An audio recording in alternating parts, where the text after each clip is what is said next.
in one of the most interesting things that William's ever said publicly, I think, a few years ago, was when he admitted that his own mother was paranoid.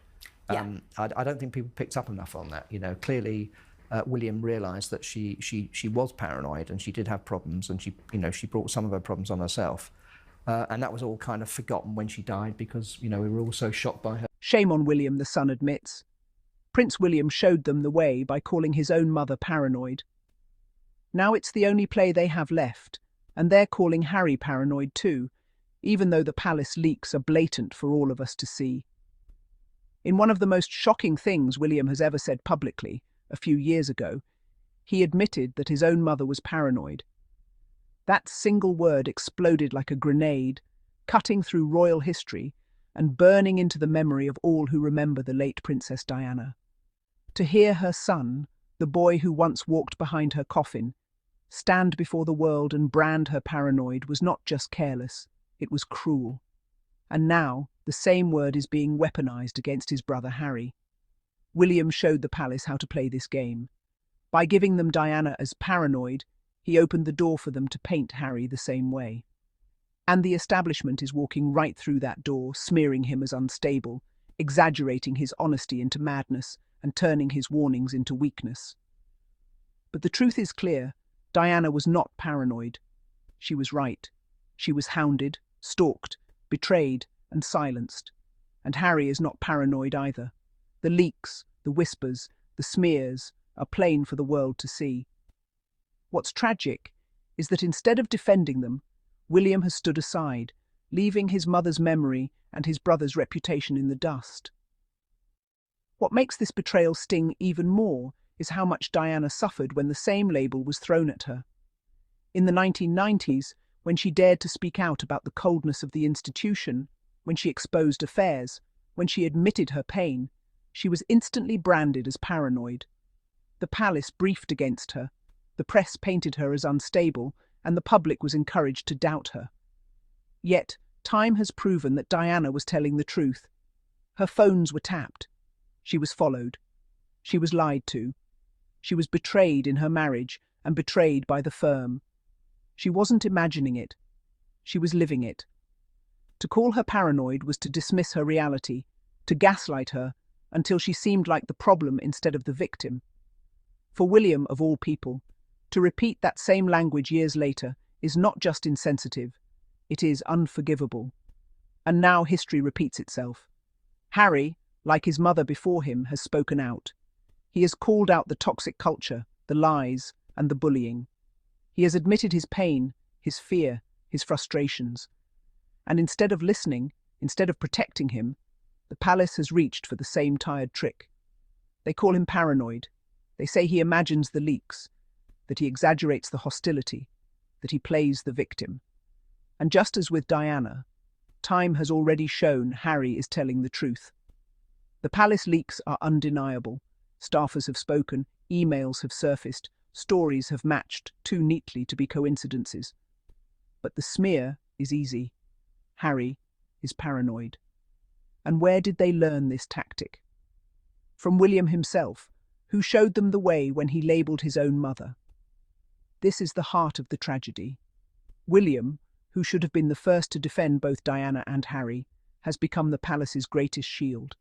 Instead of breaking the cycle, he reinforced it. Instead of challenging the narrative, he legitimized it. Instead of standing with blood, he stood with the crown. And in doing so, he has revealed himself as the most confused element in the entire royal machine. A man torn between loyalty to his mother's memory and loyalty to the institution. A man who tries to please both, but ends up betraying both. The public expected better. When William and Harry were young, walking behind their mother's coffin, the world wept for them. People thought, these boys will never forget, these boys will always defend her name. Yet now, decades later, one son does. Harry, the younger, the rebel, the outcast. He keeps Diana's flame alive. He refuses to let her be dismissed as paranoid. He refuses to let his wife Meghan suffer the same fate. And the other son, William, the heir, the golden boy, he repeats the very narrative that broke her. He abandons his brother, he tarnishes his mother, and he calls it duty. The contradiction is impossible to ignore. How can a son speak of his mother as paranoid when the evidence of her suffering is so clear? How can a brother stand by while his sibling is tarred with the same brush? The answer is chilling in its simplicity. William has chosen the crown. He has chosen the safety of the institution over the safety of his family. He has chosen silence over truth, complicity over courage, betrayal over loyalty. And in doing so, he has made himself the weakest link, the most confused figure, a man who no longer seems to know who he is or what he stands for. The palace is all too happy with this arrangement, because William's words serve their purpose. His admission about Diana's paranoia becomes a shield, a precedent. They can say, look, even her son agreed she was unstable. They can say, look, even Harry's brother thinks he is unwell. And just like that, two of the loudest voices against the monarchy's darkness, Diana and Harry, are neutralized by one man, William. His confusion becomes their weapon, his words their ammunition, his silence their shield. But outside the gilded gates the world watches, and the world is not so easily fooled. Millions remember Diana not as paranoid, but as perceptive. Millions see Harry not as paranoid, but as protective. And millions look at William and wonder, how could he? How could he stand by and let history repeat itself? How could he, knowing what his mother endured, allow his brother to suffer the same? How could he lend his voice to those who destroyed his family, instead of to those who tried to survive it? That is why the backlash has been so fierce. On social media, on television, in cafes and living rooms, the outrage simmers. People shake their heads and say, William has lost his way. They call him cold, robotic, institutionalized. They say he has become everything Diana feared the royals would turn her sons into, pawns of the system, stripped of humanity, trained to protect the crown at all costs. They see Harry as Diana's son, and William as the monarchy's son. And in that comparison, William loses. The son's revelation has poured petrol on this fire. For years, William's remark about Diana's paranoia was brushed aside, half forgotten, buried under polished PR. But now it is front and centre, exposed for what it really is, a betrayal, a template, a weapon. And no amount of Kensington Palace spin can erase the sting. No amount of staged smiles or photo ops can hide the truth. William called his mother paranoid, and now the same smear is being used to silence his brother. This is William's great confusion. He wants to be seen as his mother's son, but he acts as the monarchy's mouthpiece. He wants the public's love, but he clings to the institution's approval. He wants to appear modern and compassionate, but he cannot break from the cold scripts of the past. And so he stumbles, contradicts himself, and reveals his weakness. He is not the strong, steady heir he pretends to be. He is a man caught in a web, too afraid to break free, too proud to admit he is trapped, too confused to choose a side. Harry, for all his flaws, chose a side. He walked away. He defended his mother's truth. He defended his wife.